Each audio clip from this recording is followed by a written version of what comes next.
अस्सलाम वालेकुम everyone, this is Munazza Nawaz the content intelligent. और आज की ये वीडियो होने जा रही है बहुत ही ख़ास उन लोगों के लिए जिनके माइंड में कॉपीराइटिंग के हवाले से बहुत से सवाल हैं और वो यूट्यूब पे उसको सर्च करते रहते हैं, लेकिन उनको उनका रेलेवेंट आंसर नहीं मिल पाता है। तो मेरी कोशिश होगी कि आपके तमाम सवालों के जवाब बहुत ही सिंपल करके और बहुत ही आसान अल्फाज में, ताकि आपको आसानी से समझ आ जाए, इस छोटे से कोर्स में मैं पूरी करने की कोशिश करूँगी। तो चलें शुरू करते हैं। सो कॉपीराइटिंग एक हाई पेइंग स्किल है, ना सिर्फ बिजनेस ओनर्स के लिए बल्कि फ्रीलांस राइटर्स के लिए बहुत ज़रूरी है। और मेरा मानना है कि ये हर इंसान को सीखना चाहिए, क्योंकि आप हर वक्त कुछ ना कुछ सेल कर रहे होते हैं। कुछ लोग सर्विसेज सेल करते हैं, कुछ प्रोडक्ट सेल करते हैं।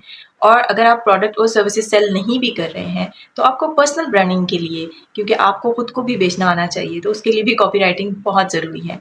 तो मेरे लिहाज से बिजनेस ओनर्स इस स्किल के थ्रू अपनी सेल्स को बूस्ट कर सकते हैं। फ्रीलांसर्स फाइनेंशियल इंडिपेंडेंस की तरफ जाते हैं, उनको बहुत अच्छे जो है वो पे रेट्स मिलते हैं, डॉलर्स में भी, लोकली भी।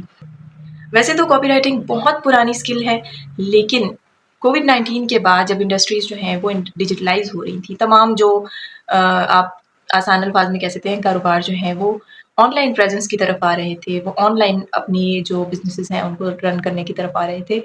तो उस टाइम पे जहाँ उन्हें दीगर स्किल्स यानी कंटेंट राइटिंग, वीडियोग्राफ़ी, ग्राफ़िक्स और उन चीज़ों की डिमांड में इज़ाफ़ा हुआ, उसकी ज़रूरत महसूस हुई, वहीं पे कॉपीराइटिंग की डिमांड भी बढ़ गई।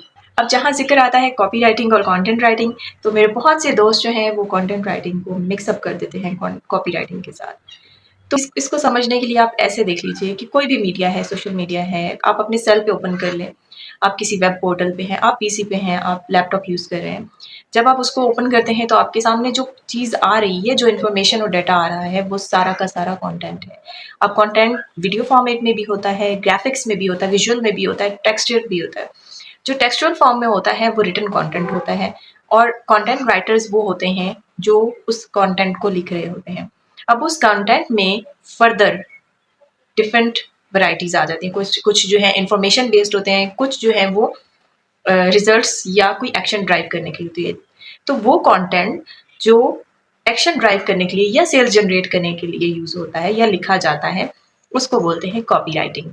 अब जब हम बात करते हैं कॉपी राइटिंग की, तो कॉपी WRITING वाला राइटिंग है, RIGHTING वाला राइटिंग नहीं है। ठीक है, बहुत से लोग इन दोनों चीज़ों को भी कंफ्यूज कर जाते हैं, तो मैंने कहा यहाँ पे मैं वो भी क्लियर कर दूँ। सो यहाँ पे एक बात क्लियर हो जाती है कि content writing is not equal to copy writing, but copy writing is part of content writing.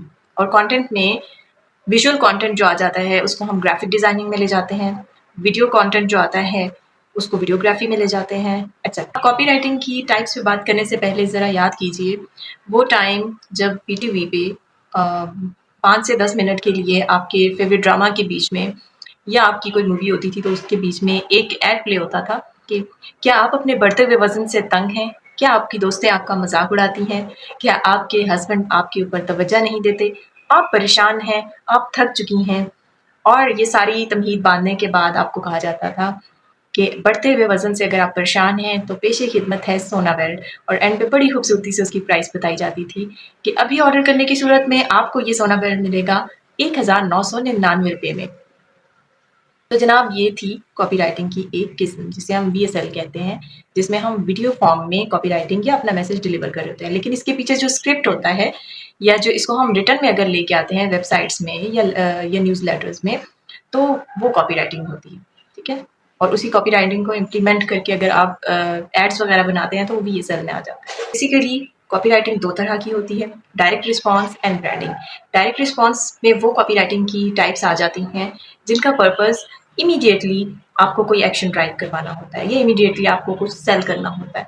उसका पर्पस, उसका गोल जो है वो शॉर्ट टर्म जो है रिजल्ट्स की तरफ होता है, जबकि ब्रांडिंग जो है उसका पर्पस लॉन्ग टर्म रिजल्ट की तरफ होता है। यानी आप किसी चीज़ के बारे में अवेयरनेस बनाने जा रहे हो, उस चीज़ के बारे में आप लोगों को आगाही देने जा रहे हो, तो उसके लिए जो कॉपी राइटिंग यूज़ होती है that is branding copy writing. अब बात आती है कि कॉपी राइटर बनने के लिए आपके पास क्या क्वालिफिकेशन होनी चाहिए या आपके पास कौन से ऐसे डिग्री होनी चाहिए कि आप एक अच्छा कॉपी राइटर बन सकते हैं। तो एक्चुअली आपको कॉपी राइटर बनने के लिए ना तो किसी सॉफ्टवेयर की ज़रूरत है, ना किसी क्वालिफिकेशन की ज़रूरत है, और ना ही किसी डिग्री की ज़रूरत है। आपके पास चंद स्किल्स हैं जो कॉपी राइटिंग के लिए ज़रूरी हैं, लेकिन जब आप कॉपी राइटिंग को सीक्वेंस से डिटेल में सीखते हैं तो उनके हवाले से उससे रेलेवेंट जो स्किल्स हैं वो भी आपको जो है सिखा दिए जाते हैं। लेकिन अगर आपके पास ये स्किल्स ऑलरेडी मौजूद हैं तो आप ज़्यादा बेहतर तरीके से अपनी कॉपीज़ जो है वो लिख सकेंगे, ज़्यादा अच्छा परफॉर्म कर सकेंगे। इन स्किल्स में आ जाते हैं नंबर 1 पे कम्युनिकेशन स्किल, क्योंकि आपने अपनी बात, अपना मैसेज या अपने ब्रांड का या प्रोडक्ट या सर्विस का मैसेज जो है वो अपने ऑडियंस के को कम्युनिकेट करना होता है। तो आपकी वो जो कम्युनिकेशन स्किल है वो वहाँ पे काम आती है। आपको मार्केटिंग और सेल्स के हवाले से कुछ बेसिक स्किल्स हैं वो आने चाहिए। इसके अलावा आपको आपकी इंग्लिश जो है वो बहुत हाई-फाई ना हो, बट इतनी हो कि आपको इंग्लिश की जो रिटन इंग्लिश है उसकी समझ आ रही हो, तभी आप एक अच्छी कॉपी जो है वो जनरेट कर सकते हैं। इसके अलावा जो कॉपी राइटिंग में सबसे ज़्यादा डिमांडिंग स्किल है, सबसे ज़्यादा रिक्वायर्ड है, वो है क्रिएटिविटी, और वो एक स्किल नहीं है। मेरा मानना है कि जो भी पर्सन जो है वो उसके अंदर थोड़ी-सी भी क्रिएटिविटी पाई जाती है, वो कॉपी को बहुत अच्छे तरीके से लिख सकता है। तो कॉपी राइटिंग के जब आप कोर्सेज़ करते हैं, जब यानी आप कॉपी राइटिंग को डिटेल में स्टडी करते हैं, इसके एंगल्स, इसके फ़ॉर्मूलाज़ को इम्प्लीमेंट करते हैं, तब आपको समझ आएगी कि ये सारे स्किल्स आपके लिए कितने ज़रूरी हैं, और इन स्किल्स को यूटिलाइज़ करते हुए ही आप एक कन्वर्टिंग या एक पावरफुल कॉपी जो है वो जनरेट कर सकते हैं। अच्छा, मैंने ज़िक्र किया कि कॉपी राइटिंग जो है उसके लिए आपको इंग्लिश का आना ज़रूरी है।